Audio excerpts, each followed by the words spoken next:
Слава Украине, привет всем от Полонского. Бавовна, друзья мои, еще и какая бавовна, замечательная абсолютно.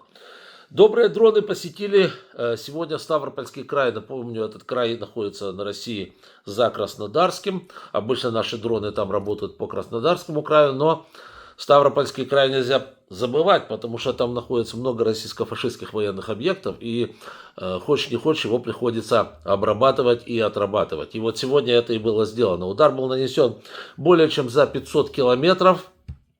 Да, и, значит, в Ставропольском крае есть там такой объект, точнее, или был, или есть звезда.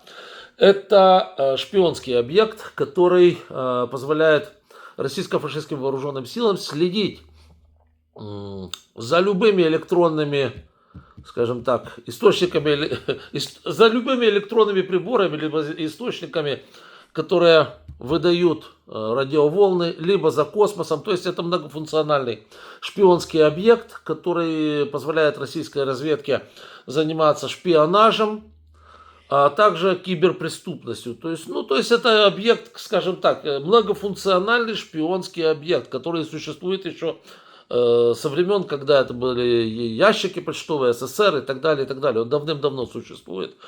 И, собственно говоря, его основное назначение, конечно, работа по космосу, прием сигналов с российских спутников где-то там сверху, вот, и потом, соответственно, вот эти сигналы расшифровываются и так далее. То есть это спутники следят, а он получает эту информацию. Плюс, я же говорю, прослушивает все, что вокруг, все, что, как говорится, все, что излучает радиоволны и так далее. То есть это часть российско-фашистской в этой шпионской архитектуры такой, да. И надо сказать, что сегодня туда прилетели добрые дроны. Как это было, внизу в описании к данному ролику есть ссылочка, можете посмотреть. Совершенно замечательные прилеты.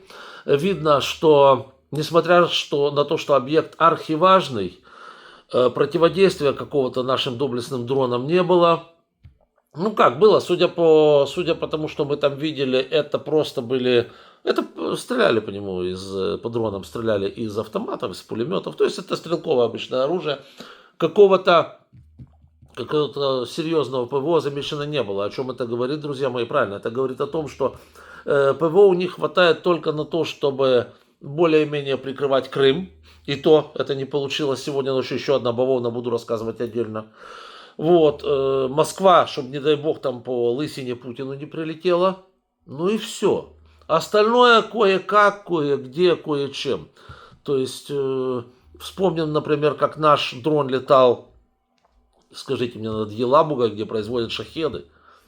Тоже он там круги наворачивал, выбирал объект для атаки, летал минуты полторы. Никто его не сбил. Не, по нему, конечно, стреляли из автоматов, но никто, конечно же, не попал. Вот, так и здесь. По нему пуляли с автоматом, вот по тому дрону, там, который вот как раз заснят. Надо сказать, что ФСБ все это запрещают, забирают у людей камеры, забирают телефон, могут посадить и т.д. и т.п. Так что, ну, в любом случае, видите, есть, кое-что есть, да, кое-что успели снять. И вот по нему тоже не попали, и было четкое приземление туда по звезде, поэтому говорят, об этом именно говорят видео избирателей Путина, которые, собственно говоря, это все и сняли. Вот. Ну а насколько именно объект поврежден или уничтожен, мы узнаем немножечко позже, после того, как спутники наших партнеров, которые предоставляют нам разведывательную информацию, напомню, это совсем не США уже, это, я так понимаю, другие товарищи, хотя, может, и США, кто его знает. У них же 10 пятниц на неделю. Вот, посмотрим, что там действительно произошло, каковы размеры разрушений, вот, и нужно ли его обрабатывать еще разок. Вот так вот, да. Так что, ребятки, если действительно его отработали, а косвенно о том, что его отработали, говорит следующее, что, да, вот местный гауляйтер, кстати, пишет, некто Владимиров, зафиксировано падение фрагментов беспилотников в селе Московском Изобильнинского округа. Ну, пострадавших нет, бла-бла-бла, ко-ко-ко. Да, по поводу инцидента задействованы все необходимые службы и просят при этом еще и не снимать ничего.